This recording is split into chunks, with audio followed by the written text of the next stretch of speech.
GNT Show is intended for mature audiences. Parental discretion is advised. These are the voyages of the GNT Show. Our continuing mission to explore Star Trek storytelling, to seek out new worlds and interesting characters, to boldly go where no show has gone before.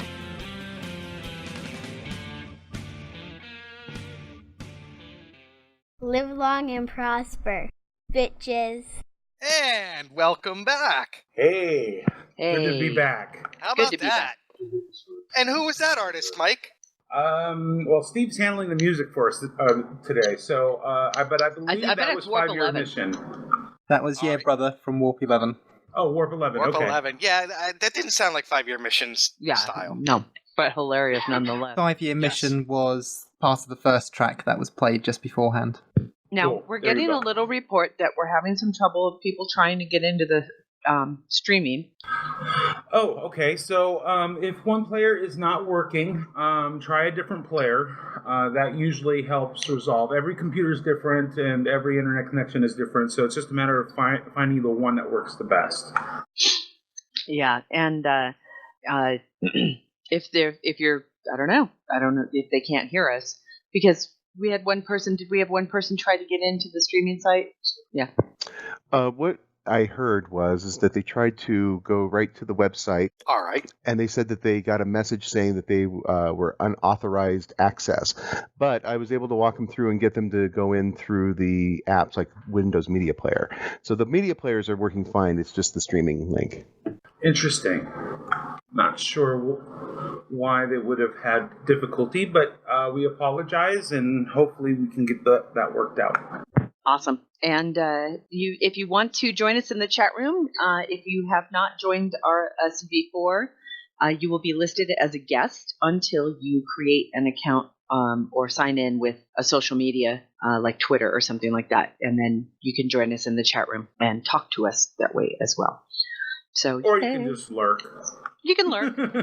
We have 3 lurkers right now, so that's cool.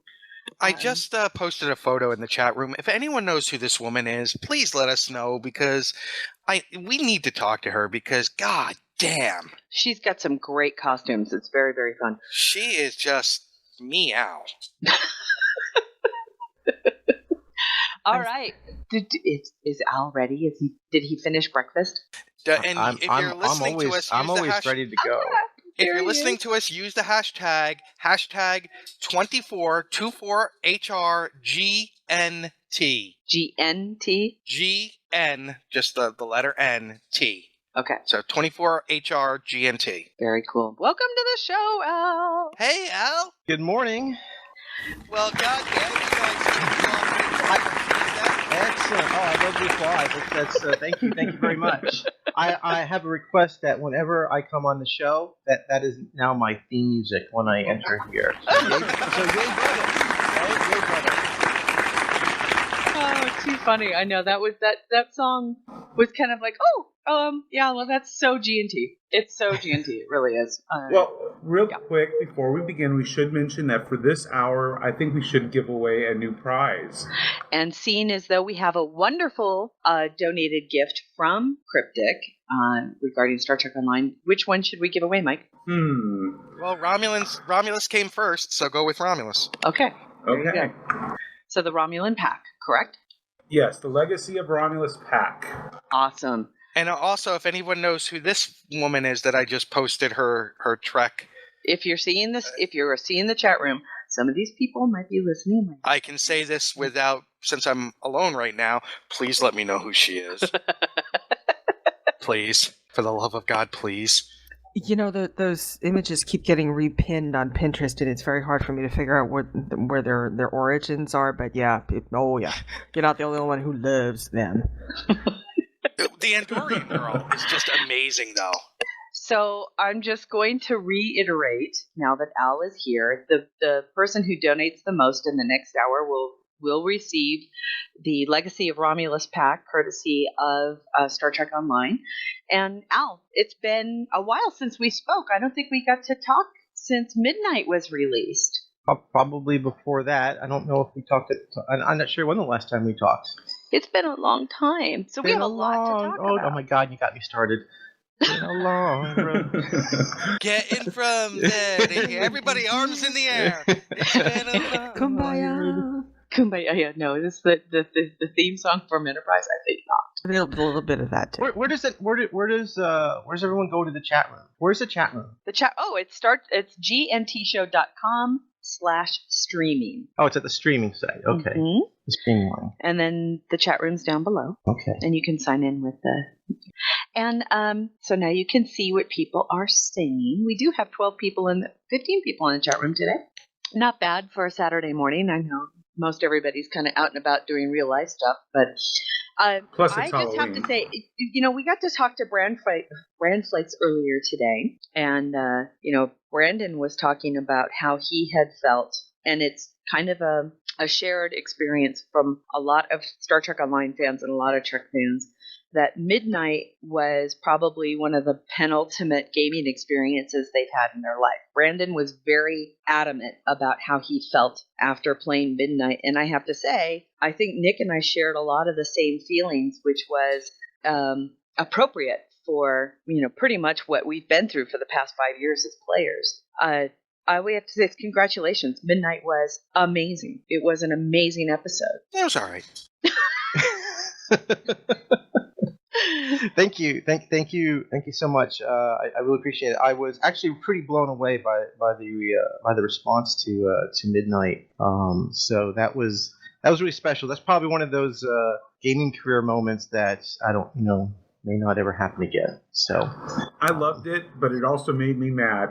it made you mad. I heard your comments. Michael.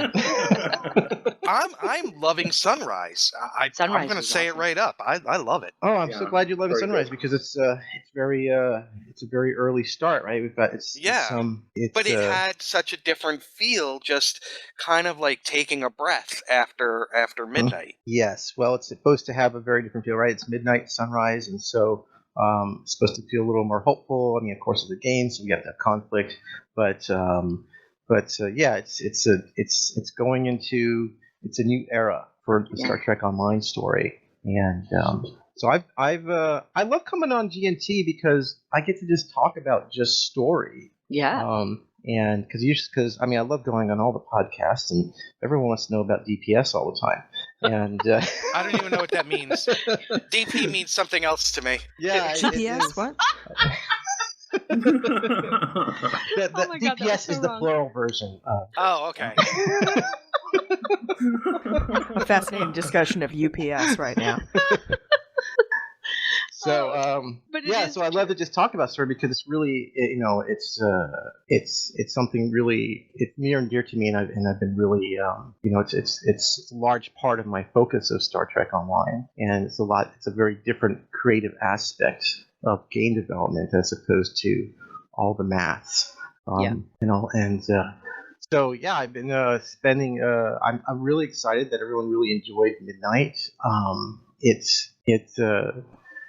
And we always I always envisioned that what the war would be finale like 5 years ago. It's like we're eventually going to have this Iconian war and everyone's going to fight. When we finish this story arc. I had no idea way back then when we would finish it.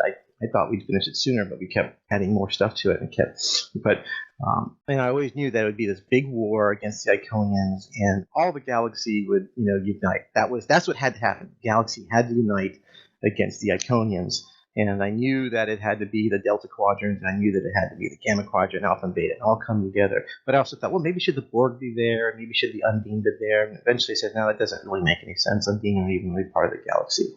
But I'll admit, originally I just assumed that we would just blow them up, right? And we would just go and just okay, that would be it. And then as we got closer, and closer is very relative. I mean, years, maybe within a year or so, started hashing out the story. It says now this this needed more of a Star Trek ending, and it was really fun watching everybody speculate on what the ending would be like. Yeah. And who's the other, and how does it end, and people were speculating, we're just going to use the Krenim ship to redo everything, reset everything, and I don't think that ever really crossed our mind to kind of do a reset of everything, but it was interesting. A lot of people thought that might happen.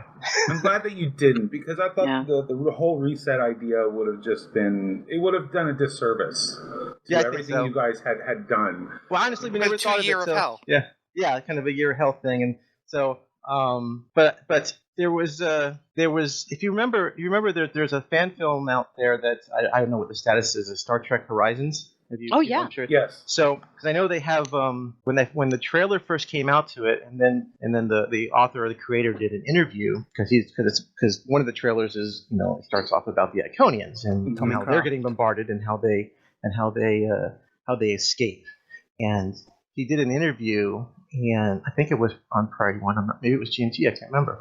And he said because he was a Star Trek Online fan, and says, "Yeah, I know we're not online with Star Trek Online because in there the Iconians are bad guys, and so it's not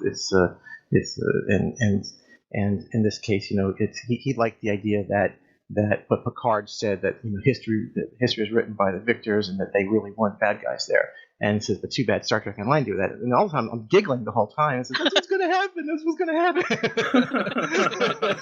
happen." So I'm kind of glad that that worked out that way.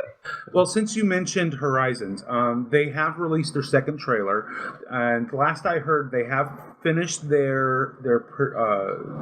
finished editing. They are now scoring the film, so it should be out. I want to say early next year, but fingers crossed. Yeah, well, he's definitely pretty amazing with his computer graphics. Yeah, no kidding. It's one guy. His CGI is amazing. Yeah. Tommy Yeah. Kraft said that it's going to be released in February 2016. Early next year. Okay, awesome. Looking forward to it. Yeah, no kidding. So speaking of reset buttons, Yeah. you mentioned reset buttons and so I've got this horrible story idea I want to tell you. So, And we're So, just just the up our people for alley. that. So I've been because I've been spending a lot of time lately planning, the story for all the way up to expansion 5. I have the story written out. Wow. And so I've been planning the arc, and I've got all the episodes worked out for up until like middle end of next year, and then all the stories continuing from there. And so I was thinking, how are we going to end this sucker? Like eventually, it's going to happen. Eventually, Star Trek Online will all MMOs come to an end, and usually it lasts about 10 years or something like that. No. So what would be? I know. I mean, like it happens, right? I mean, not all of them. I mean, like what's his there's I can't even remember. Ultima Online is still going on, which is crazy, right? City of Heroes shut down, and that was sad as I worked on that. And they usually have a lifespan of about 10 years. Because what would happen if Star Trek Online shut down? What would be my final episode? And I kind of felt like, what the last episode should be? So the last episode should be a bookend of the series. So it should end with the Telosians, right?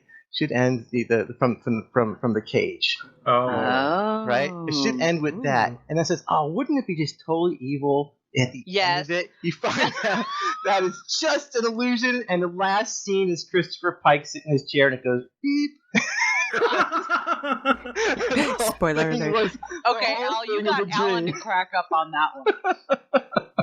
That would be pretty messed up. You're right. That's evil. That would be evil. Not going to do that. And now that you mentioned it, you can actually do it and no one will suspect it. You pull a JJ. It's like, we're really not going to do it, but you do it anyway. It's not Khan. Don't worry about it. It's not Khan. Oh my God. We've been sucked in by that one before. Yeah. Oh my.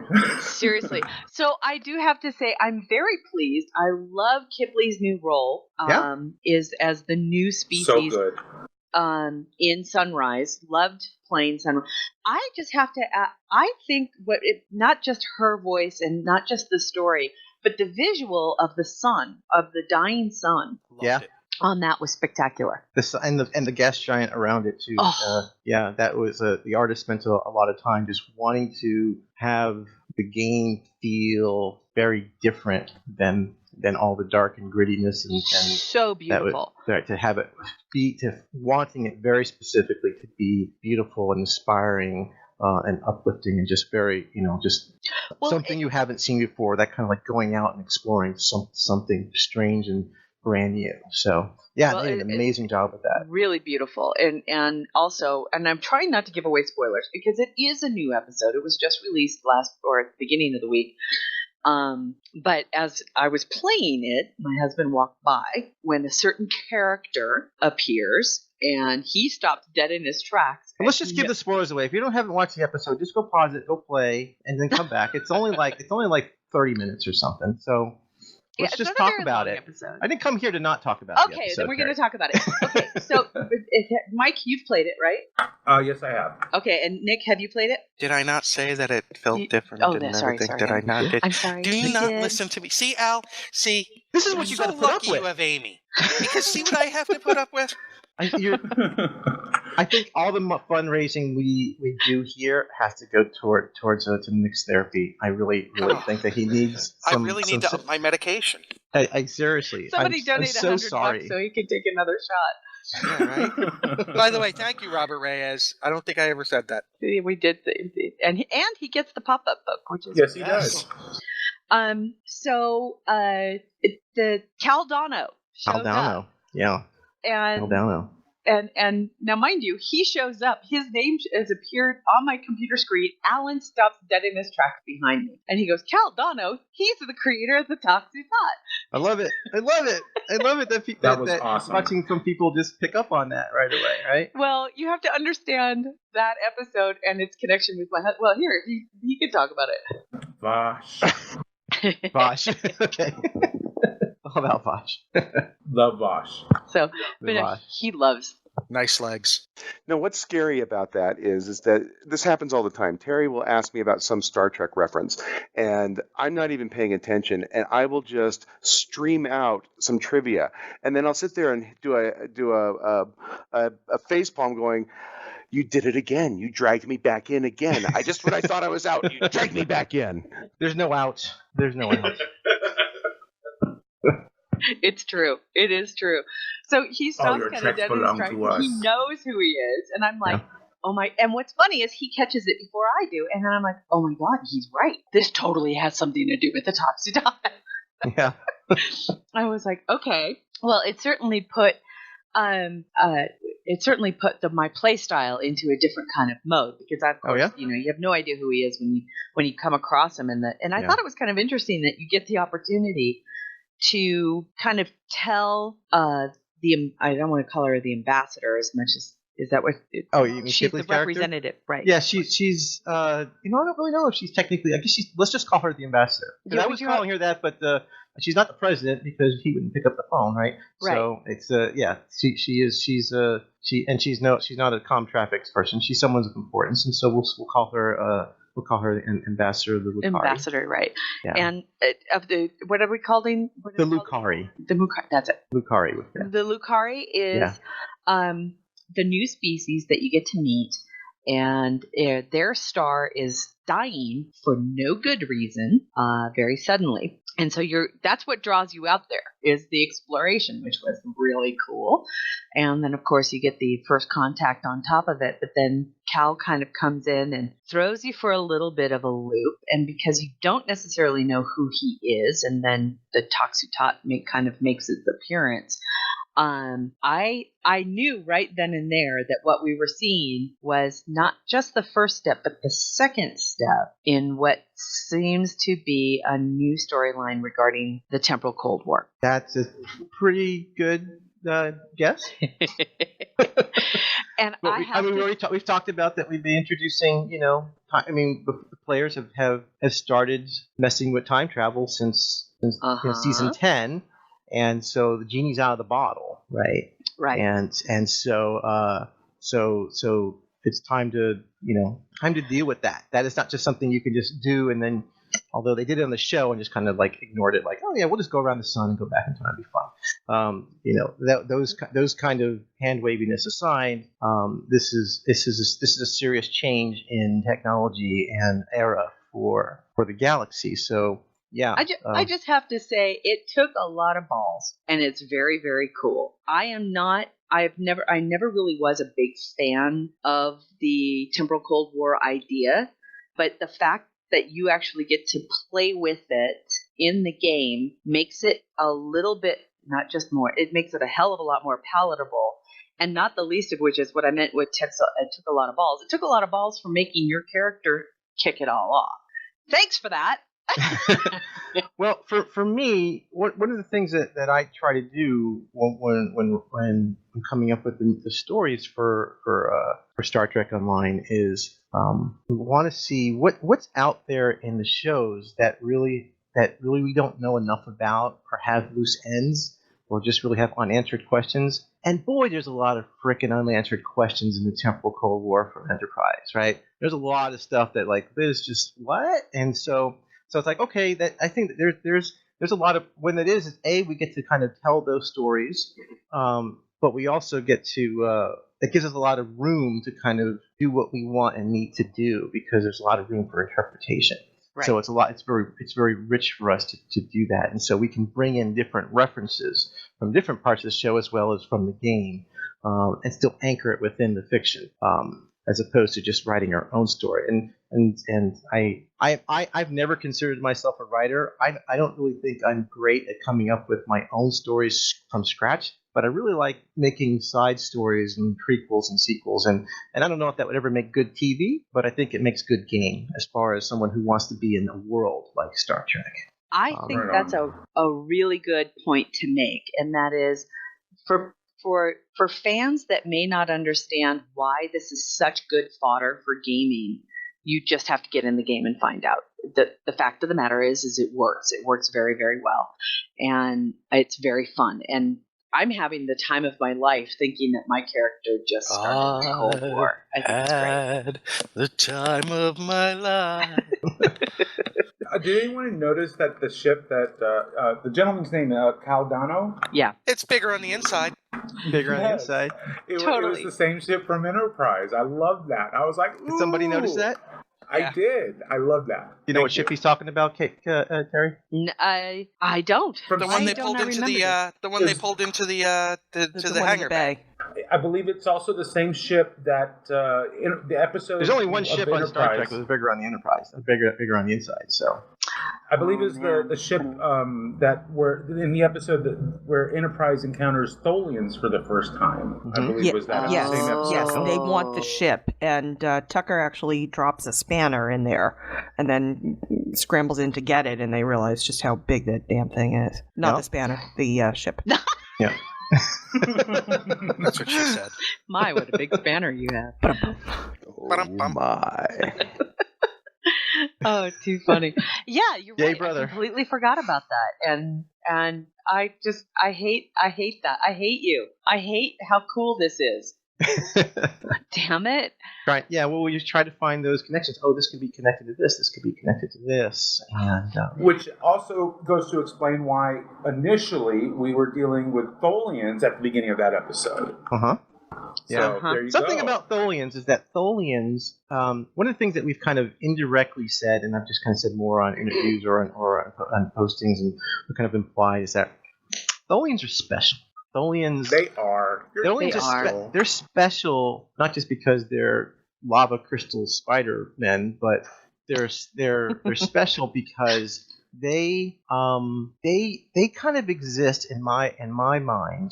They exist in both the Prime universe and the Mirror universe. Yeah. There's no difference to them. They're like transdimensional beings, and it's one of the things that really frustrates them about humanoids, because they don't understand their duality, and they're untrustworthy because to them it's the same universe, it's the same people, and they're also hypersensitive to temporal issues, to temporal anomalies. So every time we do that, we always introduce Tholians, even way back from Temporal Ambassador, if you remember, right? Tholians are involved with that. Uh-huh. So anytime, and if you kill a Tholian ship, sometimes a mirror universe ship will come through, right? It'll open a rift in the universe, and the mirror universe ship will kind of fly in. So they're always involved in that, and we're going to try to talk a little bit about that in the stories coming forward. But that's They're like my favorite species. Right, I just love them. They are. Stop it. I mean, all the way back from Tholian Web in the interphase, space in Tholian Web, and then of course how that tied into a Mirror Darkly, right, on Enterprise. They're always involved in these sort of mirror universe, time travel stuff, and so we've kind of latched onto that. And made By the that, way, Al, made that a just so you thing. know, for today's marathon, I am wearing my Star Trek Delta Rising T-shirt. Excellent. Yes. Well done. Hey. I really am. Right I am on. not. I'm wearing my Klingon Ale T-shirt. I admit it. But no, that I think I really fell in love with the Tholians during the books that Dayton Vanguard? and David. Huh? Vanguard? Yeah. Yeah. When their appearance in the Vanguard series and how important they were to solving kind of the puzzle of what was going on. Come on, please. Let's stop. They're like the fourth coolest species. Well, I mean, outside of the big three. How's that? All right. So you would put them cooler than the Cardassians? Oh, yeah, I do. No, stop. Yeah, I do. Stop.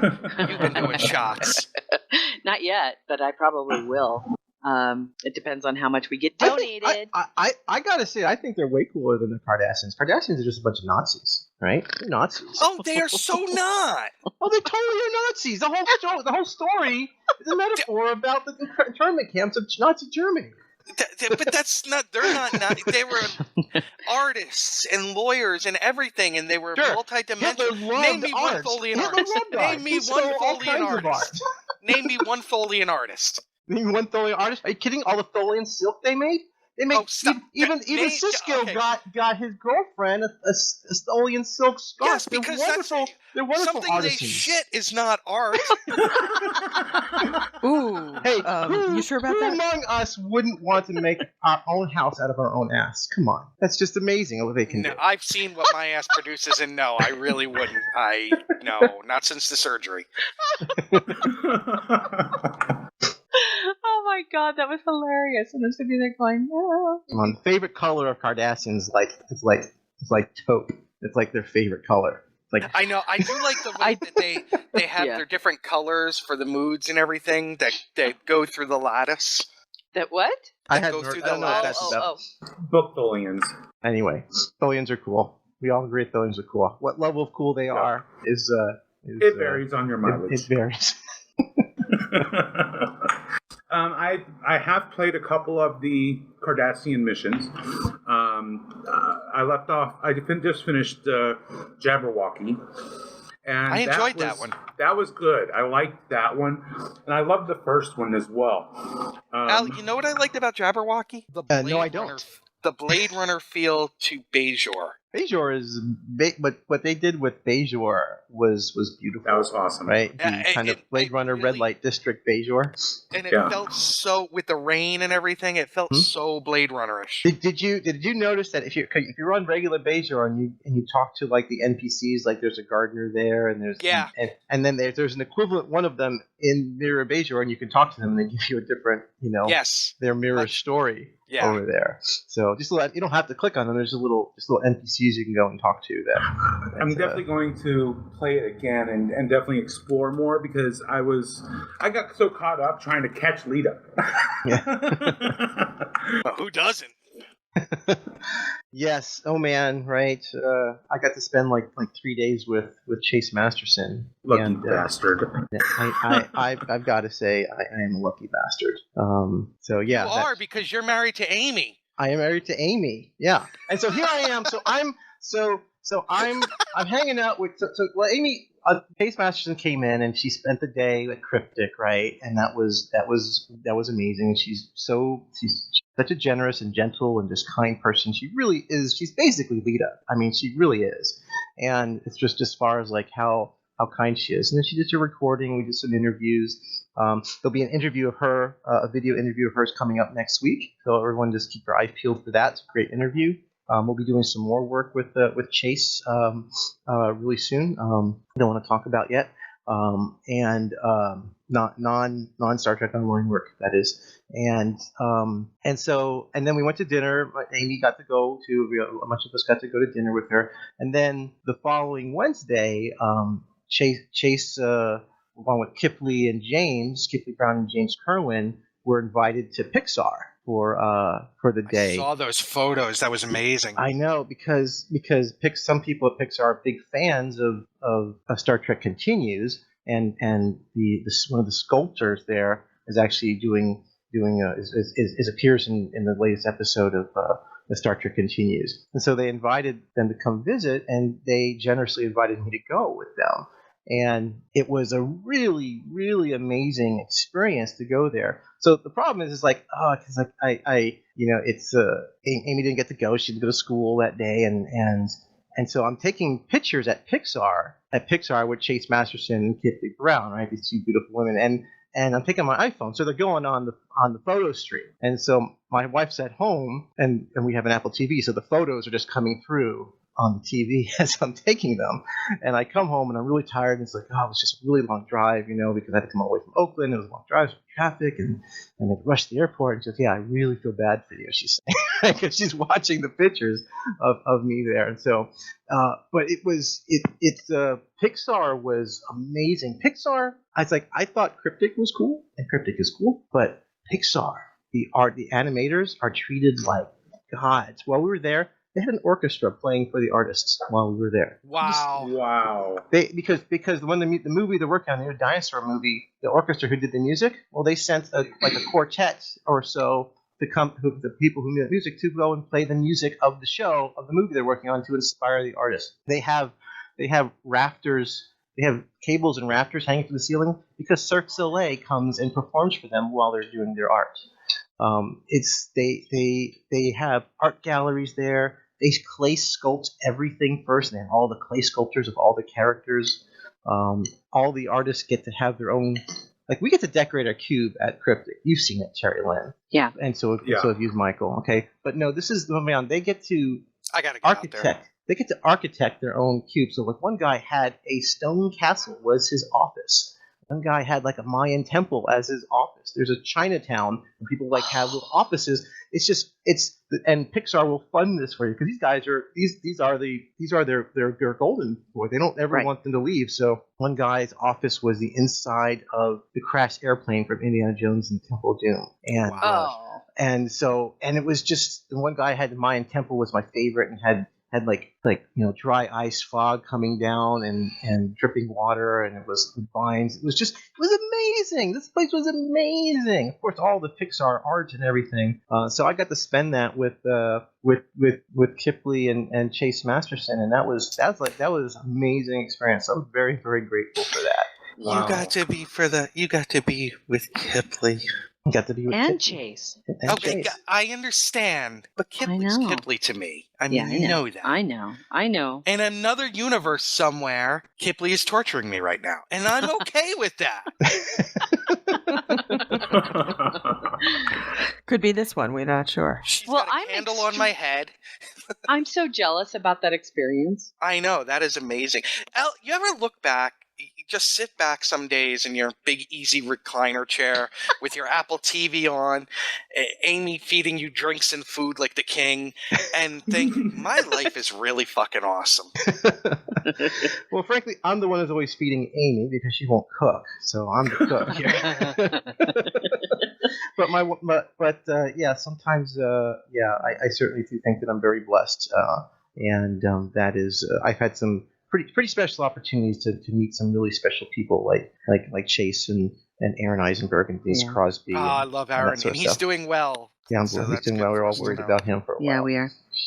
But have you? So you, Michael, you've had a chance to play you both had a chance to play 1 or 2 episodes of New Cardassian Arc? I played 2. I got through the factory yesterday. Okay, so you got through some of Miralita's stuff, right? She's so wonderfully wicked. I did get completed first tier on the I haven't Terran Reputation, and there's a log file Is she is it in a log file for Captain Lita or Captain. Admiral Lita? She starts as a captain, and the log files will take you through to admiral. And so she starts off when you first meet her in the Cardassian arc. She's a captain, right? And by the time, and so the Cardassian arc is kind of a prequel to what's happening in the mirror universe queues and Battlezone. The two Deep Space Nine, one on Deep Space Nine, around Deep Space Nine, and the Battlezone in the Badlands is you against the Terran forces with Admiral Lita. And so you get to get a little bit of the prequel in the Cardassian arc, and then you get little story bits through the Reputation about what happened, about her rise to power. And then you engage with her. If you had a chance to play any of the queues? I have not. Yes. But yes. I think Which queue did you play, Nick? I played the space one. You played the space one. Okay. So the space one, not to be terribly spoilery, but the space one is you're defending Deep Space Nine against the forces of the Terran forces. And then the Terrans open up a rift, and they bring in their version, their Terok Nor. And so it's Terok Nor versus Deep Space Nine, and you're caught in between. Let me tell you, the first time it regenerated, I cursed because I did not expect that. and so you're in that queue. You're fighting them, and you're bringing troops from Deep Space Nine and transporting them to land onto Terok Nor, so that way those troops can get into their core and destabilize their whatever they're using, portal or whatever. Yeah, to keep their portal open, and then send that ship send Terok Nor back into the mirror universe. In the ground queue, you're that ground force. So then you're that boarding party fighting on Terok Nor and trying to get to the orb of possibilities, which is what she's using to keep Terok Nor in this universe, and then you get to face off against Admiral Lita in there. So that's very cool. And seeing as though we just replaced the orb of possibilities to the mirror universe, once again, it's our freaking fault. It is your fault. You brought it there, and that was her plan. That you got. It was her plan to get the orb back. Which is why she wasn't fighting us so dang hard. I get it. Okay. I thought it was a little too easy. Now, Al, I will say, I know it's not yours, but Janice and I have been elbows deep in Champions as well lately. Oh yeah? Yeah. I haven't played that in a while. I've been meaning to play it again. You know, I realized the first character I made in there, I looked it up last night. I created her 2 September 2011, and I hadn't played her again until this year. What kind of character are you playing? What kind of powers? She's a Grimoire. A what? Mystical. Okay. I now have 4 characters, and Janice has 4 characters in Champions. And that's one of the beautiful things is there's so many different possibilities for your hero type. Yeah, sure. And like one is an archer because, arrow. Yeah. One I think that's what I have. I think I have an archer. Oh, Terry, you have one? Yeah. You got to help us form our super team yet because Steve never shows up. Evidently, she's still a baby. It's always my fault. Well, we have 2 of them that are on like level 10. So. Okay, cool. And you come out of the powerhouse at level 6, so it's not like they're that far ahead. Right. Yes, Steve, it is because you think I'm going to blame Poison Fox? Hell no. I want to live. I worked on Champions. I originally did it. Some of my stuff is still in there. I did the force field powers, and I did the power armor set powers, the stuff like well, and I really like a lot of the changes that have been made since I last went in. It's so expanded. Like I've been spending so much time in what's the Southwest now, the Southwest territory, which is so much fun. Yeah, I haven't looked at it. I mean, I've been helping out with a little bit here and there, but I haven't played the game in a very long time. I can imagine. So, I can imagine. Yeah. Kind of getting back to Star Trek Online, I have not yet had an opportunity to dip my toes into the new Badlands Battlezone. Mm-hmm. Neither have I. But can I assume that it works kind of like the other battle zones do? It's similar to the other battle zones. There are different. Okay. There are different games that you Cool. that you have to participate in to trigger the boss fights. Okay. The same sort of territory control like mechanics. It just within the battle zones. So you gotta avoid the fire tornadoes. We redid the Badlands. There's all new art in the Badlands. Yes. Yeah, I have to remind myself about those fire tornadoes. They And kind of suck. the other part that comes a little more clear in this and in the space queue is what you start to learn, and you start to learn what happened in the mirror universe in their Iconian War, and so they won their Iconian War a little differently, and I bet. So you get to learn what happens there, and you'll notice that basically that the Terran forces are using they have the support of future ships. They have the support. You remember the Wells craft that the Mirror Universe has, the Mobius, the slightly different variant. So they have the support of future Mirror Dreadnoughts and Mirror Mobiuses. Mobii? I don't know. Mobii? Mobii? Moby. Mobies. So they have that's a person. so Lita is commanding forces of future mirror technology. Yeah, which makes me wonder. So how cold is this Cold War really? I mean, Ain't so cold no more, huh? it doesn't seem so cold. I mean,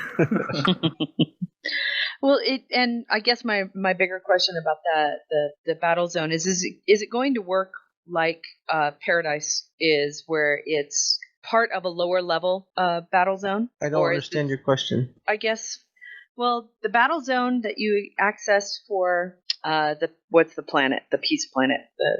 You're talking about Nimbus? Yeah, It's Nimbus nothing like Nimbus. Okay, It's so more like the Undine space battle zone in the Dyson. So it's meant for like level 60 or something. Yeah, it's level 60, and it's just an open. But Nimbus is an adventure zone. Not a battle zone. Okay. So there is a mnemonic. Okay. Yeah. I wasn't sure if there was a mnemonic difference or not. Yeah. That's cool. Nimbus and what we call battle zones are basically like territory control, just constantly, back and forth war all the time. So the three is the Voth ground battle zone, and then the Undine space battle zone, and now this one here. So this, as opposed to the more adventure-like zones, which would be Nimbus and New Romulus, and the one in the Delta Quadrant, which I forgot the name of the dead people.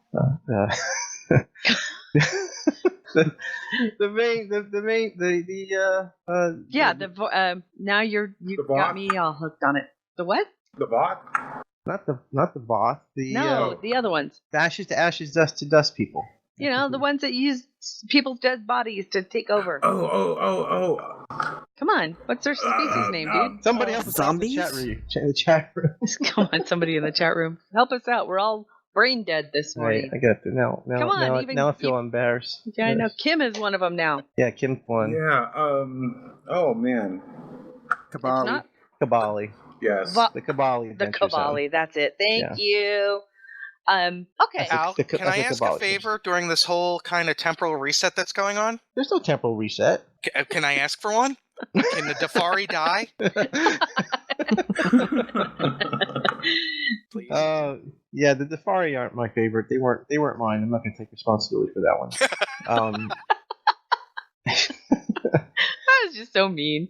They're not my favorite. It's just like they're so neutral, right? Yeah. They're so wussy. They're so neutral. Their favorite color. My favorite color. We kept it gray. Gray. Right? Yeah.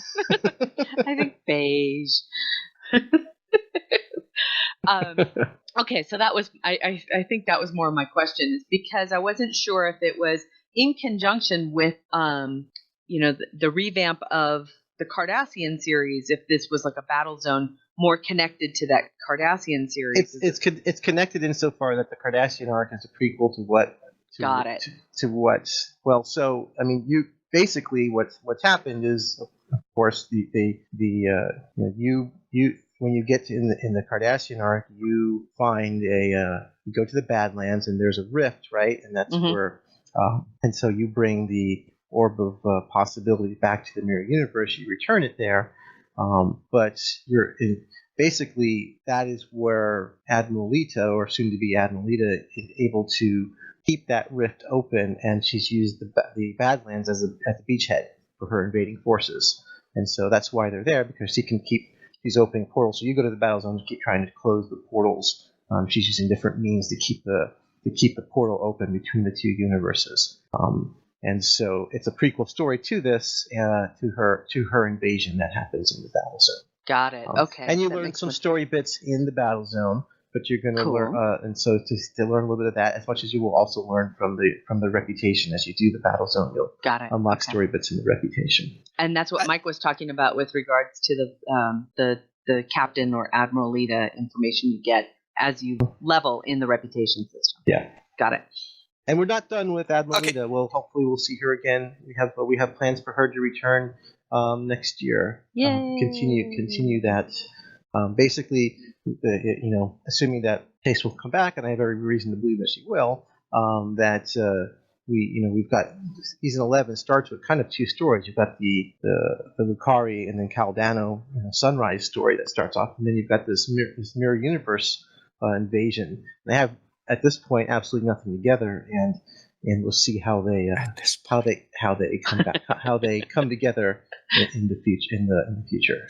Now, Al, can you describe and explain to those who haven't logged on yet the new Admiralty system? I've already used it, and it's already made me scream when I failed a mission. Did you fail one? You failed one? Dude, I only had a 43% chance of it happening anyway. Okay. Yeah, but I sent them out anyway because that's how I roll. I'll probably be failing the Federation ones that I try, but my Klingon ones I have not failed yet. So, kabla. But yeah, if you can describe that to people, because I find it really an interesting thing. And while Al's doing that, remember, highest donation during this hour gets a Legacy of Romulus pack from courtesy of Star Trek Online, one of the wonderful gifts. So please, people, donate. We're doing this not for our health. But we're doing it for your mental health, Nick. Christ, it's not for our health. That's as lost cause as the Defari. And all donations of $100 or more will result in Nick taking a shot on the air. So. At least one of us will do a shot. How's that? Because I just it's going to be a long night. I don't want Nick to over the course of the evening have to have done 24 shots. That would be awesome. I don't see 24 people donating. I really don't either, but Oh, Casey. 25. Okay. So the Admiralty system, let's talk about it because I think it's very cool. I like the way that it works, and I can already tell you I am deficient in science. Let's go buy some more science vessels. I have to unpack them is what I need to do now. Yeah, I need more ship slots. Well, we announced the dry docking system. We announced that, right? But the dry docking system I haven't been able to find that. Where do we? It doesn't exist yet. Oh, well, that explains it. Keep looking, Mike. Yeah, I'll keep looking. Be out in a few weeks. So the dry docking system, and we'll talk about they're kind of meant they're not really, they don't really work together, but the dry docking system will help with those who want to have more ships available, since you need to unpack your ships and maybe don't have any more slots. So of course you can buy more active ship slots, but you can also buy dry docking slots. And although there's a limited number of ship slots, I think it's 50 or 60, and the limit is simply because the amount of data to keep them open is just too expensive for us to make that unlimited. The number of dry docking slots you have can be unlimited. Wow! And so very cool. So your active ship slots, of course, is where you have your active ships, and then you can keep gear on them, and you can have loadouts on them, and you can swap into them at any time, right, from sector space. I wanted to fly this ship, and you'll swap into it. I may be the only person that is just happy with my one ship. I keep the others now for the Admiralty, but I'm not leaving the Gettysburg. Yeah. Well, I don't think you're the only person. People like their ships, and they they like the style, but I'm emotionally invested in that ship. We hope that people try different ships and you buy a new ship and when we come out with that Tier 6 Sovereign, I guess I'll be getting you out of that ship. But it'll still be Sovereign. See, that's the point. So you'll but some people like to swap back and forth. They say, I want the science ship now. I want to try an escort. And you want to try a pilot ship. It's just they all fly different, right? So, but the dry docking system will allow you to take a ship and you take all the gear off of it and you put it in dry dock.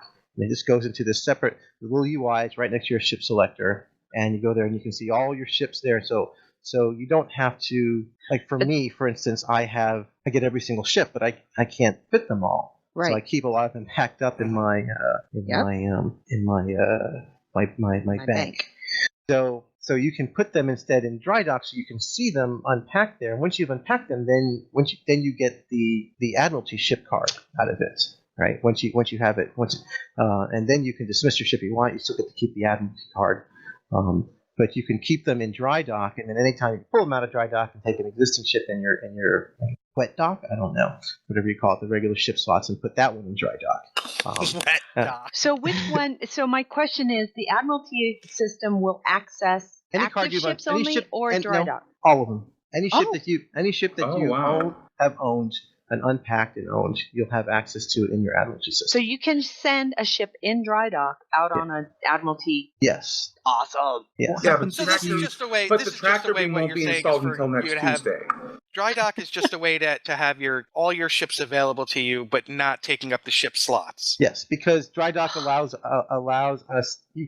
A dry dock ship can't have gear on it. You can't put Perfect. stuff on it, take it out, take out of it, and you can see the stats on it, the basic stats. It's a cheaper way for us in the database to be able to store more ships, for players to be able to store more ships. So because you don't actually have the ship awesome. unpacked. That makes me very, very happy. But you So own What it. happens We know to you the own Admiralty it. card if you They're not discard a affected. ship? Nothing. Okay, nothing. cool. Yeah. You can. We can't trade like to other characters on our account the ships in dry dock. No. It's just Okay. No, you can't trade. You can't trade ships. The only ships that you can trade are stuff that are still packed if you buy it and it's still an item in your inventory. Okay. Yeah, that That makes was sense. just a question that I had, and I've seen a couple other people ask. But it does make sense. Yeah. But I'm And the thrilled only about ships that idea. you would trade would be ships that you got from Low-buy or Lockbox or Okay. even dilithium ships. Well, that makes me happy because there's quite a few ships that I know that I want to put into dry dock, but I will still want to have access for the Admiralty system Yeah. because The difference is you can't in sector space you can't swap to a ship that's in dry dock. yeah, Right? well, that's okay. Because you'll have to take it out of dry dock first. And then, Oh, big deal! Means I have to go to ESD or some other place where I have to. Big deal! Yay! And so the Admiralty system, your question about the Admiralty system is that for every ship that you own, you have an equivalent Admiralty ship that you can send out on assignments in a little, you could call it a mini game, but it's kind of a big mini game, so it's not so mini. And so every ship has unique stats, and every ship has a special ability. And the ships come in different qualities. If you have and if you have a dilithium ship versus say a low-buy ship, one's white and one's purple or ultraviolet. Yeah. Ultraviolet is the highest that we Right. go, I think. And there will be some gold ships, but they'll be like unique, and you can only earn them from just rewards. You won't be able to get them by buying a ship. So, like for instance, once you complete the Klingon campaign, you will unlock a gold Admiralty ship, a special unique one. It'll be a named ship. That'll be a unique card, and so those ships will not be available for us to fly, or will they? no, they're not available to fly. 'Cause Okay. you're going to actually get just for the Admiralty, you can get right? you could get like the Rhode Island or the Enterprise, or it's that you get to command that on assignments, that kind of thing. That's cool. So it's not something that you get to fly, and it's just unique and it has a special higher quality and has special abilities. And so some of the ships have special abilities like extra bonus for every other science ship with you, or extra bonus for every Dominion ship with you, or extra bonus when facing science hazards, that sort of thing. Extra bonus, extra crit bonuses or extra rewards on crit. Those sort of things. I did notice I have to really watch myself with the event. Yeah. That's attached to each. Yes, you do. Oh my God, do you? Because they can alter the requirements for success. They alter the requirements and the rewards. And really, what matters to me is the requirements, because I think I started to I picked one going, oh, I can do that, and there was some hellacious event attached to it, which bumped up the science by 75, and somehow. I had to have a 200 science. I have all tactical shit. I did not have. It's 3 of my best science ships I couldn't put together to come even close to 200. So it was very. It's something you do have to pay attention to. So you can still roll the dice and send them out there, right? And I love my crews, which is what I did. And he killed his crew. I can't do that. No, they I have a responsibility. They didn't die. How dare you? I have a responsibility as their leader to pay attention to their lives, and ships cost a lot, man. I thought about it. So the nice thing is that you have I noticed the pass. I like the way that the pass chips pass work. Tokens, yeah. Yeah. I had a critical success on one of my missions yesterday, and I ended up getting 3 pass tokens out of it, which I thought was very nice. So I now understand how that works, and so I'm very judicious with. Yeah, on the bottom are the next 2 assignments that you're going to get, and the one on the left is the next one, and the one on the right is the one before that. So if you see, you might see a really good assignment on the bottom right, and you got a really hard one on the bottom left, you can just skip that one and get to the one you want, because the one you want to make sure you want to try to get that daily tour of duty assignment, right? Because once you do 10 of those, then you get the big chunk reward, So, which right now, for me at least, I don't know if it's different for anybody else, but I'm assuming it's the same as 2 specialization points. Well, it depends on which campaign you're doing. One is dilithium and one is specialization points. And every campaign we make in the future will have a special unique tour of duty reward. Nice. You had mentioned specialization, but I've completed all the current specializations. Any word on when we might be seeing another? 11.5. Okay, awesome. I think, is that correct? Don't quote 11. Definitely there's one after that. And I'm pretty sure there's one in 11.5, but now I forgot. I'm going to say there's a 75% it's going to come out with 11.5. Cool. But we just make stuff, and then producers put things out whenever they want to put them out. All right. I do have a question about the maintenance. In the Admiralty system. So after my ship comes back, it's in maintenance mode for. It's 24 hours, or does it vary? Or it varies. It varies on the tier of the ship. So if you have a tier 1 ship, it's like 10 minutes or 7 minutes. None of my ships are tier 1. So now you want to go back and get all those tier 1 and tier 2 ships from the dilithium store, because they have very, very short maintenance times. Ah. It's the tier 6, 5, and 6 ships that have like 12-hour maintenance times. Yes, okay.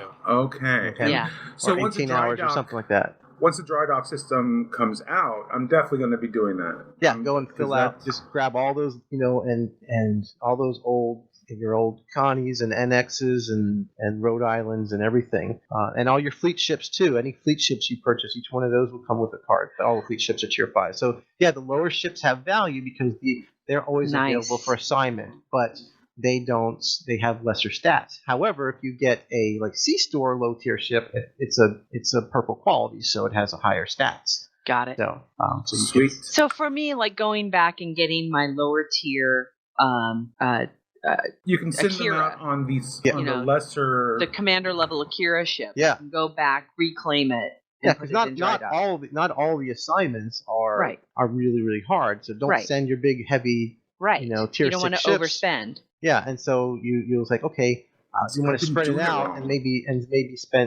take some chances. Okay, I'm just gonna send my Miranda and my Rhode Island and my Kira on this. I got a 75% chance. I'll do that as opposed to wasting my my Odyssey and blowing it away. See, I've been doing it wrong. I've been sending purple ships out for everyone. Yeah. You don't need to do that. You don't. You want to balance those points out. So my goal is to try to, with the system, I really wanted to do is you have far less ships that you have to deal with than, say, duty officers. Most people we surveyed, we data polled, had about 15 ships. And the most you could have is currently is 60 or 50 or 60. I can't remember. And then of course once Admiralty, once the dry docking is out, then people can have more than that. Right. I think the most that any one faction can have is around 250 or something. If you have every single low buy lockbox, every single fleet ship, and all that sort of thing. So wait a minute, ships that I've gotten rid of before I can get back? Is that what you said? No, I didn't say that. Oh, okay. I thought Mike said that. If you purchase a ship on the C-store and dismiss it, you can always retrieve it. That's always there. You just go back to the C-store and reclaim it. If it's an account unlocked ship, you can always reclaim it. If I spent 2 hours doing that the other day. If it's a character unlocked ship, like a Dilithium ship or a lockbox ship, and you dismiss it, then we don't keep record of that because the store is what keeps record. We keep record of record of your transactions. And so you can always get that back. Where was I? So the goal that I wanted to make is that most people have, like say 15 or 20 ships on average right now. I'm guessing that average is going to go up now. Is that when you're sending things on assignments, you're going to be spending a lot more time thinking about, should I, what bonus do I want to get? Do I want to put tier 1 ships here, 3 ships, tier 6 ships? Do I want to go for the critical or just get more assignments done? I'm hoping that you're spending a lot more time thinking about your choices than you do, say, with the duty officer system, which you usually, as far as at least the way I do, I know some people don't, just put it on, just go with default automatic. And you're not really thinking about your choices. All the cards are pretty much the same. It's just kind of a mixture. And all the assignments within Admiralty are also very definitive rewards on what you're getting. You know that you're working towards special efficient points, or you know you're working towards Dilithium, as opposed to, 5 or 6 of the, are you getting a burrito, or are you getting a taco, or are you getting an enchilada? It's all rice, beans, and meats and cheese, right? It's just a little bit more of each. And so that's kind of how the duty officer system works. And so that's kind of the things about the duty officer systems that I don't like, that I want to change. And so this is how I would like to. This is how I hope that this is an improvement in people enjoying the choices in Admiralty much more so than I would see the duty officer system is very little choice. Yeah. That's just finding the reward you want and then do that assignment. I want XP, I want Dilithium, and those are your choices of that. I'm really liking the rewards on them. I'm liking the fact that there's just it for me it flows a little bit better. I like the choices involved. I like the limits actually on them. The idea that past tokens are important. You just can't scroll through everything. You have to pick and choose, and just like you would if you were an admiral, right? What do you really want to send? What do you want to risk your cruise on? And it's fun. I really enjoy it. I think it's going to be a great addition to the game. I'm really looking forward to the dry dock system. I have a lot of ships I need to. Al, as you're talking, I'm going through the store right now and claiming all the stuff that I've bought before. Yep.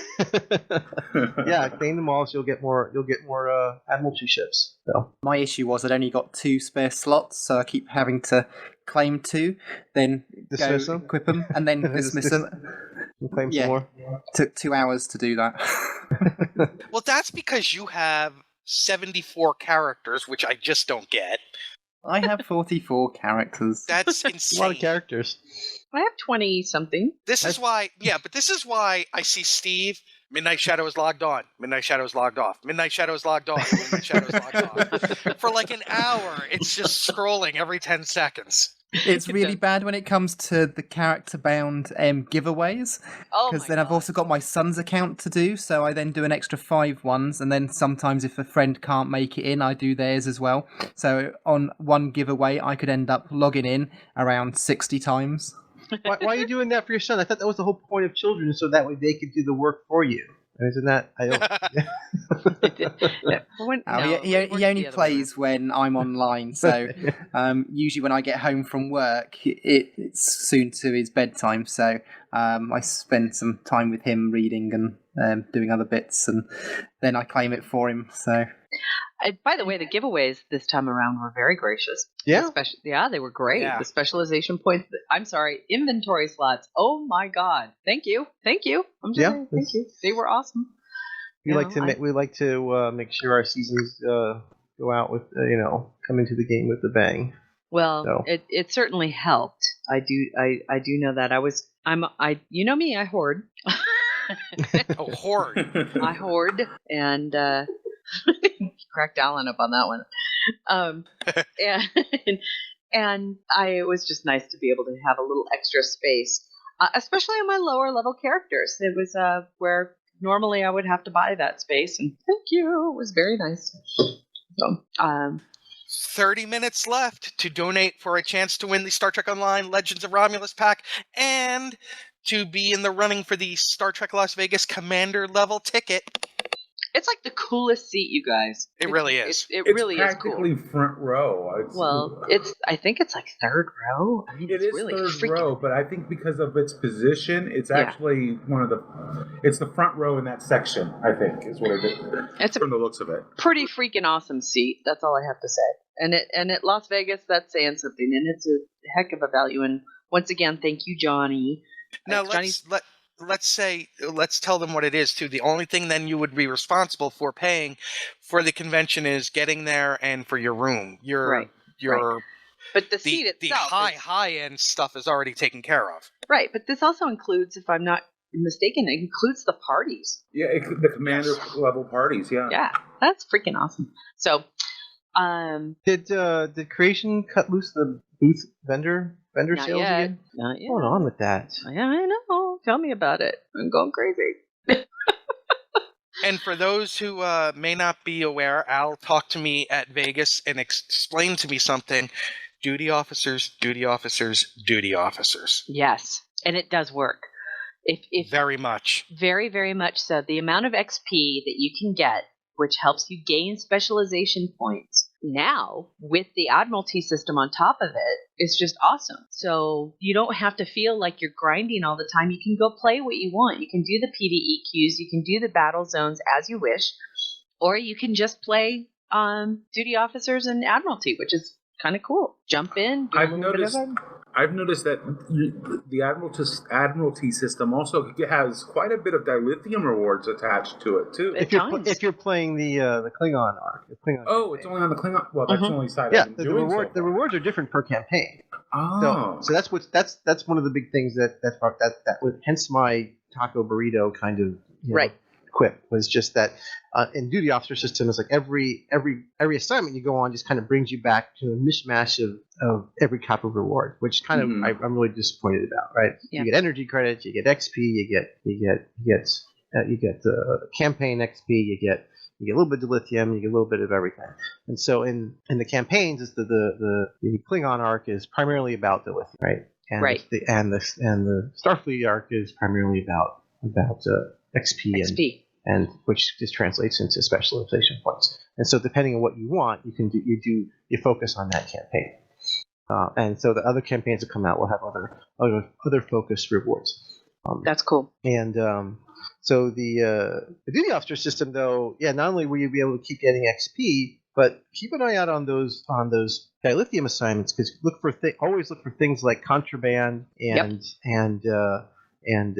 colonists and prisoners and I think that was it. And then you can take those, get like a big chunk of dilithium if you find those assignments on those guys when you turn in those things you've gotten from the system. So that's a good way to really leapfrog your 8,000 a day daily limit of dilithium. Yeah. You'll pass if you play the duty officer system while you're doing queues. You'll leapfrog that pretty quickly.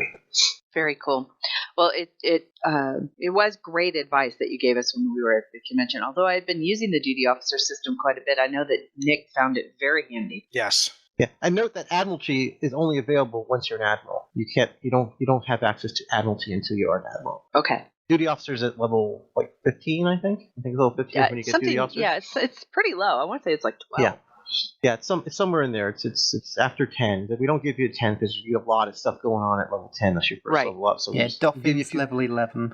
Yeah, right. we wait for you to. I have the worst fucking medical. They can't fucking. Is this one of those squirrels? Yeah. No. Well, no, it's not the duty officer. Hell yeah. They can't fucking diagnose a headache. Oh, okay. I thought you actually meant like your actual medical insurance. I'm sorry.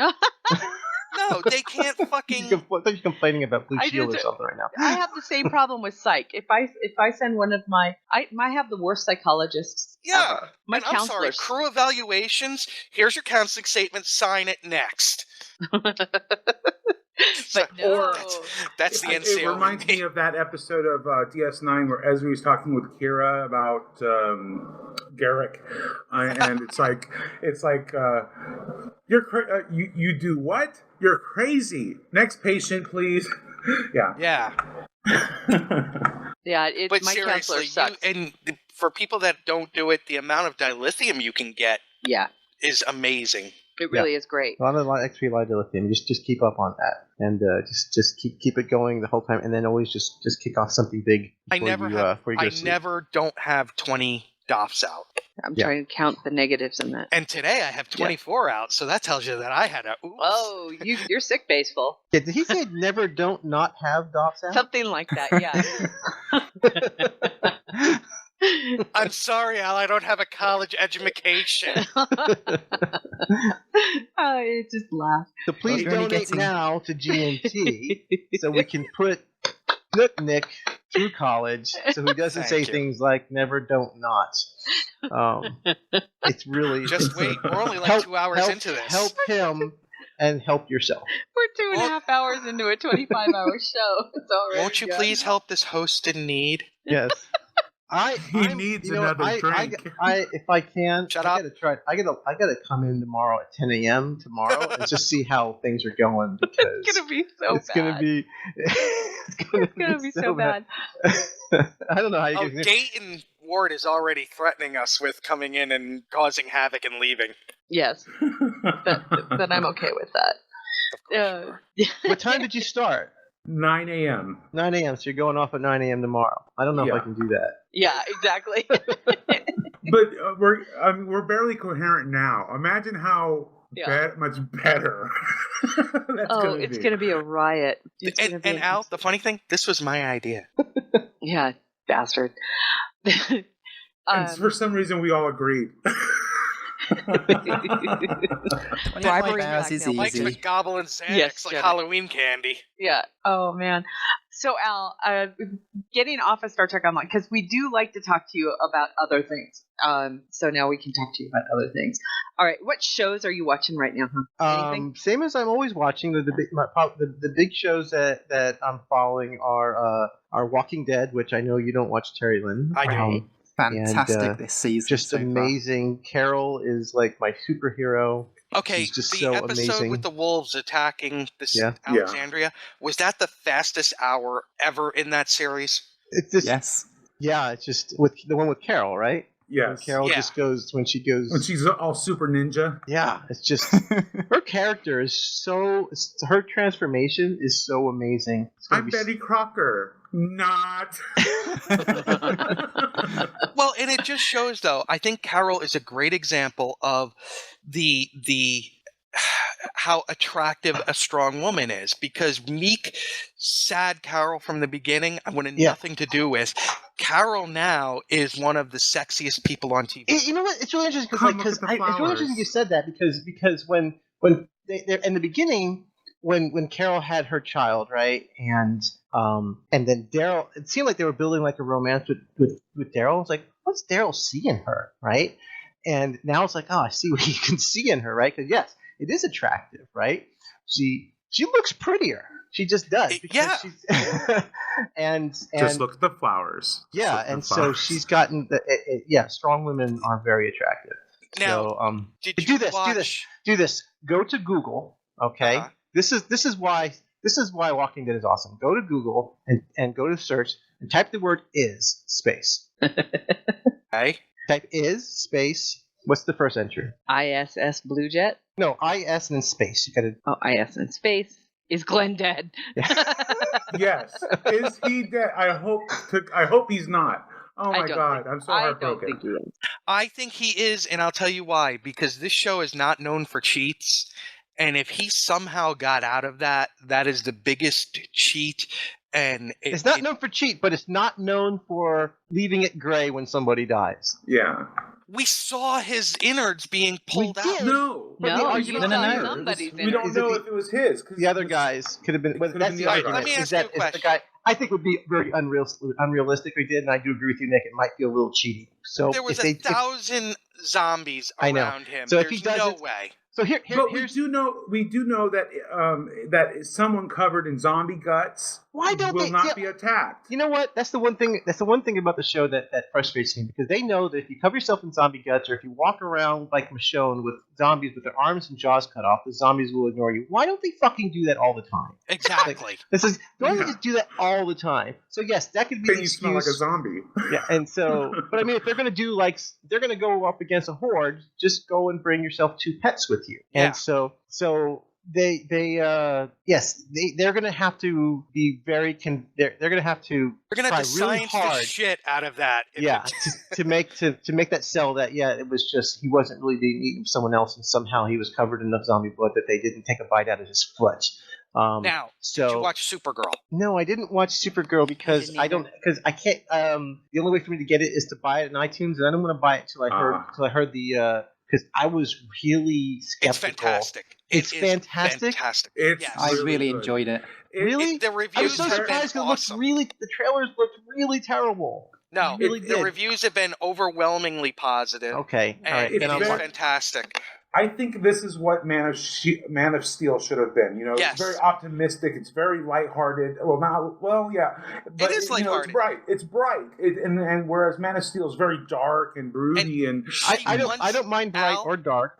She wants to be a hero. Unlike Man of Steel, she wants to be a hero. Don't you hate that? It's like, I get superpowers. I just want to be normal. Kids, fuck you. You want superpowers? She's the other way around. I have superpowers. She's the other way around. Yeah. But no, my concern was when I saw the trailers is that it looked like it was really teeny boppy, aimed towards cheesy teenage girl, as opposed to really taking the Supergirl character seriously. Who I really, really, really do. You know how you like Batgirl? That's how I like Supergirl. No, okay? I think you'll be happy with it then. And so I don't want because Supergirl is a bent character in the cartoon, in the comic books, right? And she's been through some stuff. Yeah. Melissa Benoist, she has totally made this. She inhabits this character. She's 100% geek crush. The trailers I saw with her and I gotta balance. It seemed like, how am I gonna balance superhero life with with my career and dating and this really bitchy boss I got? And it's like, oh my God. I think you'll be very happy. Okay, all right. I'm going to take your word for it because look at our chat room.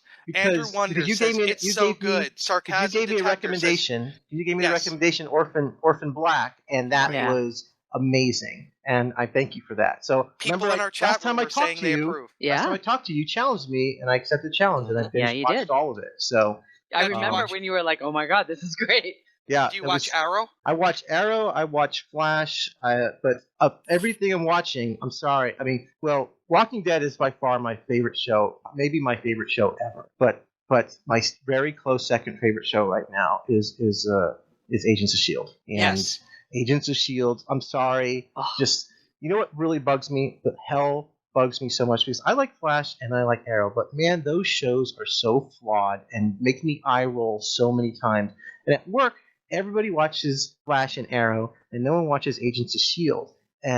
And really? My problem with Flash and Arrow is that everybody thinks that Flash and Arrow is so perfect. It's like, man, the show is not perfect, and it bugs the hell out of me that nobody's watching Agents of S.H.I.E.L.D. because Shield is Marvel has got their shit going on so much better than DC does. And I love the Bobby Fitz dynamic together. I think those two are so fun together. Oh my god, that last episode could have been a movie. Oh my god. It could have been a movie. Now, I will say this about Arrow. What we were saying about Carol, I say the same thing about Thea. Her new attitude and everything since coming out of the pit, I actually like Thea now. Well, Thea was obnoxious before, right? the most obnoxious, just 90210, just like, And now, when she's kicking ass, I'm like, I will tell you, I had tears in my eyes with Sarah, because Sarah I love, and seeing what she's going through right now. I love the stories of Arrow and Flash. The stories are great. But there's so many times there's so many kind of Scooby-Doo kind of let's split up kind of moments, or like, did you not lock the door to the secret lair again? I mean, seriously, I mean, it's just so bad. It really makes me. It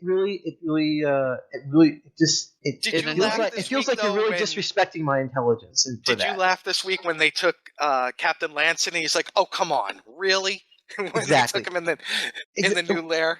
Well, exactly. It's like you took him in the new lair, and you know what's great, because not only but his reaction was hilarious. Oh, come on, really? But that's the thing, is that they often I think they know that they do ridiculous things. In like the season premiere of Flash, they said Cisco said something like, and this time we put locks in the door. Says, what was up with that? Yeah, because it's so ridiculous and sometimes that really distracts me from enjoying the show. And I never see that on Agents of S.H.I.E.L.D. Sky's character has been just absolutely amazing. Who? Sky, Daisy. Who? Sorry, Daisy. Daisy's character. Well, has been absolutely amazing. I still go every so often go on YouTube and watch that fight. When she does that over the table, the over the table fight. That I still go and watch that, and it's like I get tears in my eyes. Oh my god, it's so beautiful. Well, May's episode when they find out where she had to shoot the little girl episode, when we find out like May's backstory, just like, oh my god, it's so good. And this last episode with on the alien planet, it was like, it could have been a movie. It was so good. I want to know. I'm sorry to interrupt, Nick. Time for another drink. Who did it? Synthil. Synthil has donated $100, and so far he's in the running for the Stowe Legacy of Romulus pack. Awesome! Thank you, Synthil. Drink, Nick. Okay. Now go do it. Sorry to interrupt. I did. Did you? Yes. I believe you, because I. It burns Slurring so good. will start soon. No, that's only the second one in 2.5 hours. Please. I know, come on. Bitch, please. Donate faster. We want to hear slurring. If you're not watching Agents of S.H.I.E.L.D. because the first 6 episodes of the first season were boring to you, then they were rough.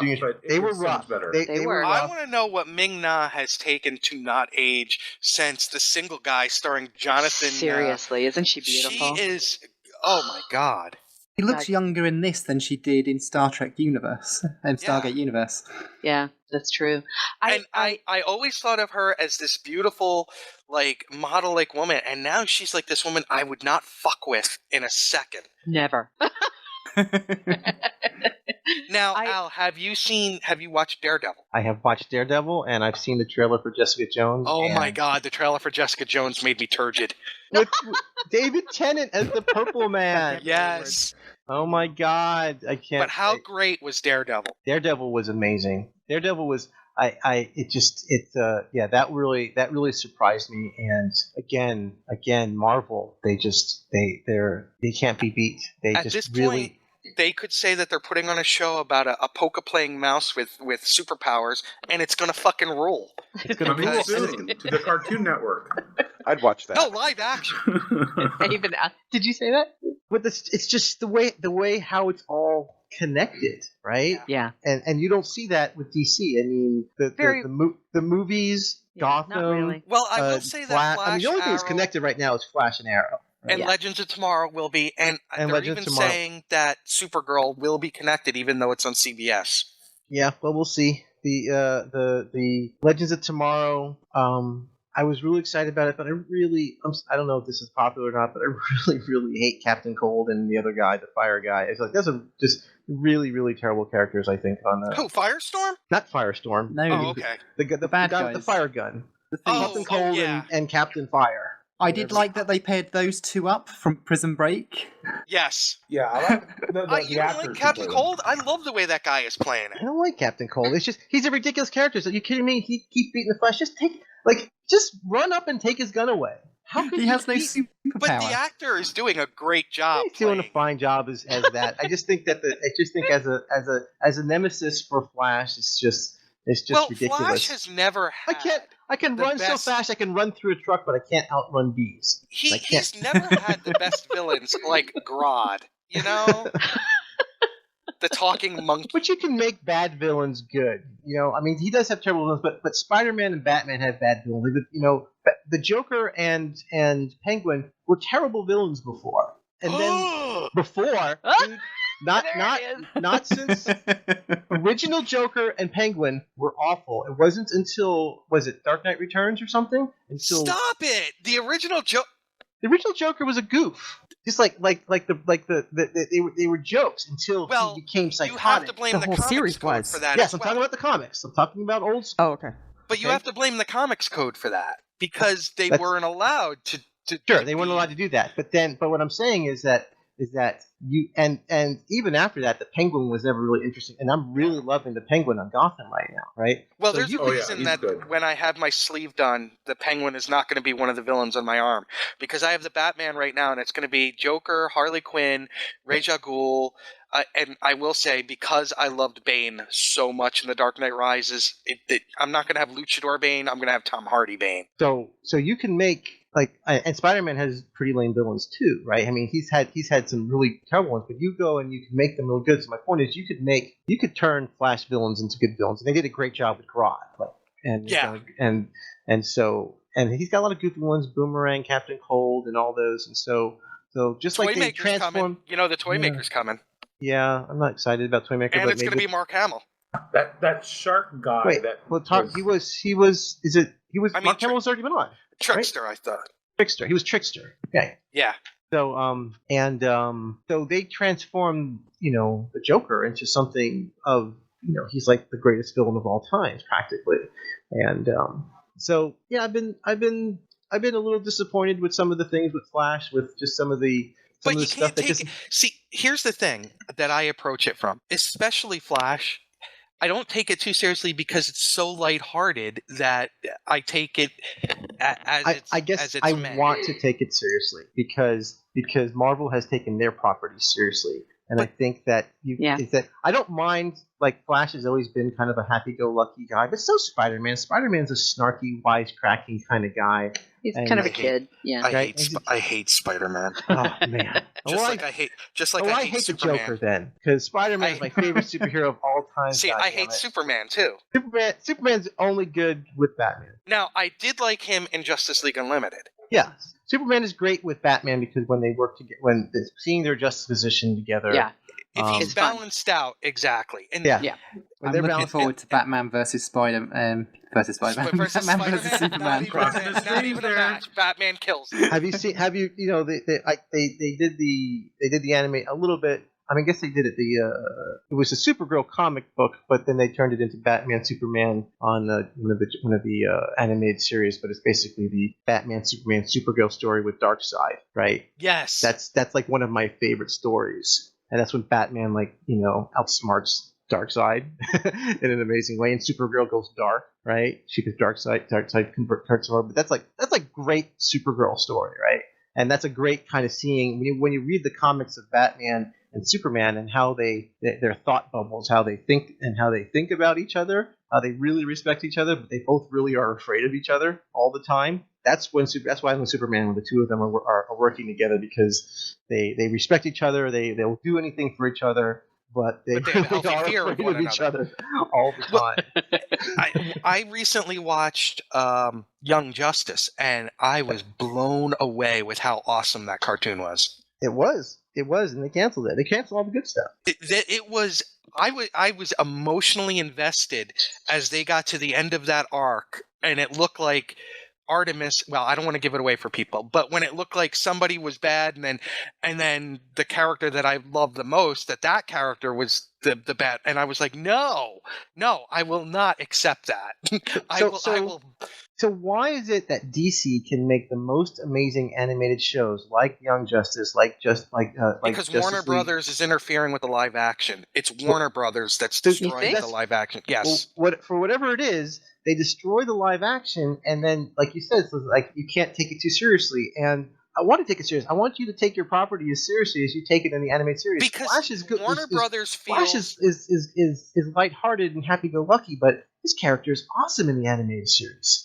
Warner Brothers has this notion that they have to Christopher Nolan all their heroes, and they don't get that worked for Dark Knight because Batman is a very specific character. The Man of Steel, Superman wants to be a hero. That's what he's about, and that's where Man of Steel failed. Interesting. See, it's funny is that where Marvel has their long-term phases and everything, and Kevin Feige in charge of it all, and he understands it all. Yeah, Warner doesn't have that. So here's the thing, and we all know that Marvel, of course, having been sold to Disney and having that one person kind of in charge of the Marvel canon, so to speak, right, the Marvel world of the universe. And Disney's done the same thing with Star Wars. Yeah. Once they purchased it, they put a person in charge. They've kind of rebooted, admittedly gutted a lot of the literature and saying, okay, this is no longer canon, but they're choosing what they want from it. And in doing so, in my opinion, they've created probably one of the best animated shows right now, which is Star Wars Rebels. And again, has that understanding of a larger world, is picking and choosing what it thinks is great from the pre-existing canon, even from the Clone Wars. But this show is so well written, the characters are so dynamic that I am glued to this. I now actually watch it, and I'm excited because I live in Mountain Time, so I get it at 7:30 at night as opposed to 9:30 on the Eastern Seaboard. But it's such a great show. The idea of it. Do you think that maybe that's what Warner Brothers is missing? Is just a tentpole? Yes, they are missing somebody to understand and to long-term plot it out. Like, I am actually excited for the Suicide Squad movie. Interesting. I've seen the trailers for it. It looks wild. Yeah, but they started after Marvel, and they're trying to do Marvel, but without the planning that Marvel did. So for me, like Suicide Squad, I'm like, I don't really care, and it feels like a desperate move because they want to do a Guardians of the Galaxy equivalent as opposed to investing in their pantheon and do their Wonder Woman, their Superman, their Batman, and then do a Justice League, build up their villains, and then their villains become the Suicide Squad, right? That's right. And instead, they're just I feel like they're desperate to capture that audience of how can you do a movie with the Joker and Harley Quinn without them being us knowing the origin of Joker and Harley Quinn in Batman's story. Well, Batman is going to be in it, and I think if you saw in the trailer that Batman's in it, I think that it will all be. Well, that seems pretty rushed to me to go and rush Batman, Harley Quinn, and Joker origin all the way into a Suicide Squad movie. That seems crazy. Harley right now is as popular as she's ever been, and I think that they are trying to capitalize on that as well. But here's the thing. I have to agree with Al on this one because I don't know the DC comics all that well. I know who Harley is, but I don't know very much about her at all. I don't know where she came from. Yeah. All I see is what I see on the internet or Tumblr, in Tumblr. I know that she's got some kind of a friendship relationship with Poison Ivy, some kind of and it's more than that. But again, I really don't know much about her per se. And to see her, and it's the same beef I've got right now with Wonder Woman, right? Is is these are two pivotal female characters, Wonder Woman and Harley Quinn, and they're being introduced as secondary characters. As secondary characters to somebody else's movie. I would really like to know who they are as individuals first. And I do. I think it's kind of, why is Harley the fact all that they would over make the a Suicide Joker, Squad other movie, than the fact that they make a Suicide Squad movie before a Wonder Woman movie. It's just like that's just I'm blasphemy. with you. I'm with you. Oh well. So I think they're desperate to try to play catch up. Yes, and they're trying to, and it's showing. They're trying to cut corners. I think is what it seems like to me, by trying to rush certain things and kind of imply relationships that have been this universe that's been ongoing for quite a while, and we're like just getting into it now, at this point, rather than showing where things they're came a decade behind Marvel. Yeah, and to try and capture that lightning. But they're not doing it in a smart way, like not tying in they're not laying the foundation series that they have to the films is a huge mistake. And if you're a fan of the Marvel movies, and you're not watching Agents of S.H.I.E.L.D. to watch those tie-ins and prequels and sequels of that, it's just so good. Oh, they're so great. It's like when you're watching the movie and you stick around for the trailer just to get that little 30-second clip at the end because you just want more. Just tune in the next week on Agents of S.H.I.E.L.D. and you get more. Yeah, right? And Marvel has done something. They've changed the way people go to the movies, and now half the theater does not leave once the movies until the lights come up. Half the theater does not leave. People leave. I'm like, haven't you seen a Marvel movie? Where the hell are you going? I'm looking at every movie. We did it in The Martian. Everybody stayed till the lights came up in The Martian because you just don't trust filmmakers anymore after Marvel has started this. You keep expecting a little bump at the end, like Samuel L. Jackson to show up and ask him if he's going to be part of the next. Yeah, that's awesome. I know, it's so good, good watching that last little teaser. Mike, I hate to do this. How are we on time? Well, we have our next guest waiting in the wings, and we do need a brief music interlude so we can restart our stream or our recording. So. Can we have some Enterprise Blues Band this time? Yeah. Woohoo. And before we do that, we need to pretty much say thanks. Yes. Thank you. Thank you. And Alan. Yes. Al, thank you. And it's always good because Al can talk comics, and that's awesome. And we have Al, I'm going to have you on Gettysburg's Address solely for comics. Dayton's pissed. There's no Skittles in the greener.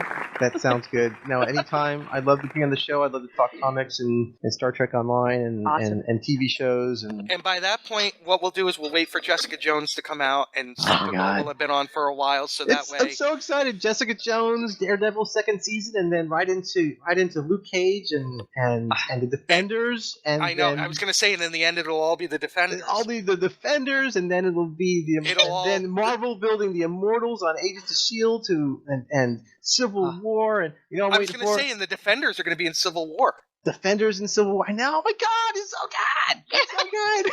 Just think if we were 10 or 11 years old right now, what a golden age of superhero viewing this is. I'm waiting for them to announce a Planet Hulk movie, right? At the end of it. No. Yeah. No. There's rumors. No. Oh, they're going to do it. No. I'm telling you, they're going to do rumors. They're going to do a Planet Hulk movie. They're going to do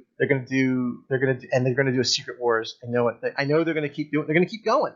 Why should they stop? They're going to take all of their favorite stuff. But it's all about. And it's all about Captain Marvel. It's all about Captain Marvel. But the big news for you is that they struck a deal with Fox so that Spider-Man... Yeah. And Spider-Man, yes, Spider-Man in Civil War. You can't have Civil War without Spider-Man. The Fantastic Four over. Yeah, that was what a disaster. We can do this for another 2 hours. But I am excited about X-Men Apocalypse. I'm excited about X-Men Apocalypse. The X-Men stuff has been good. I mean, the third movie was terrible, but the reboots have been great.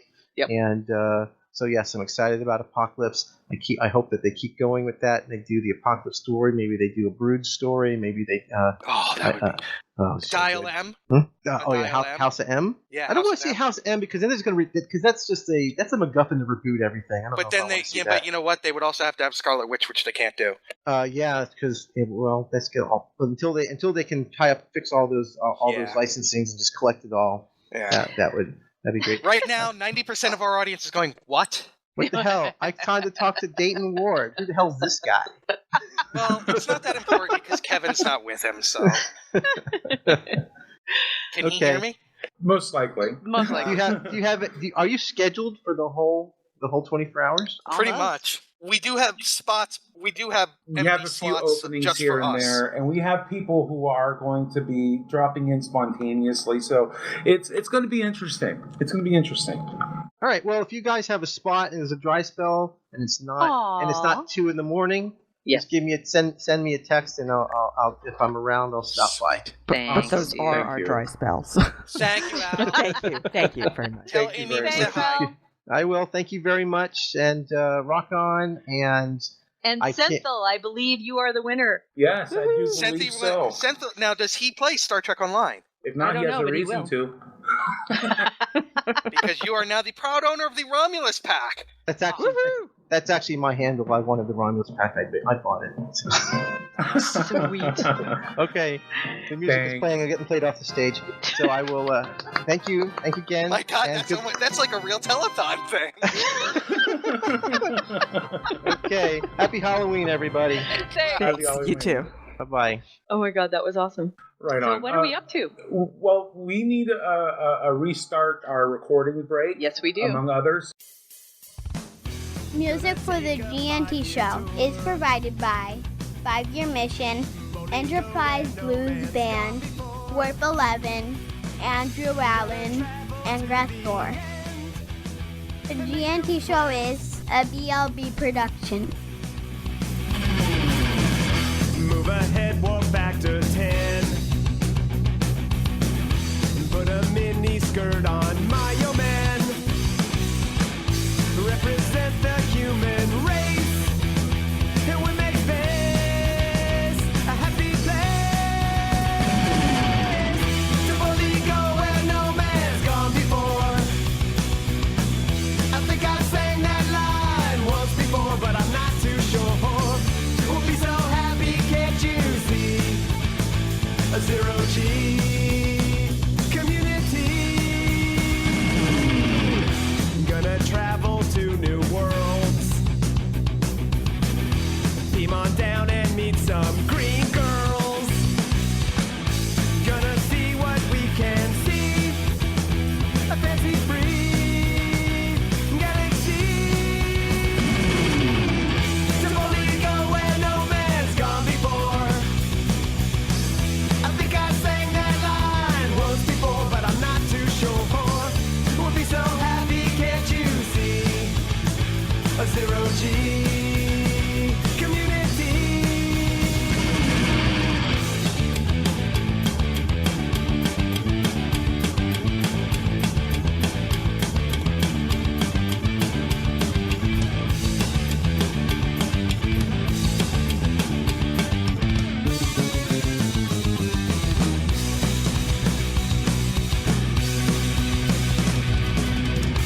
Come and take a tour with me. There'll be no cons or Kobe.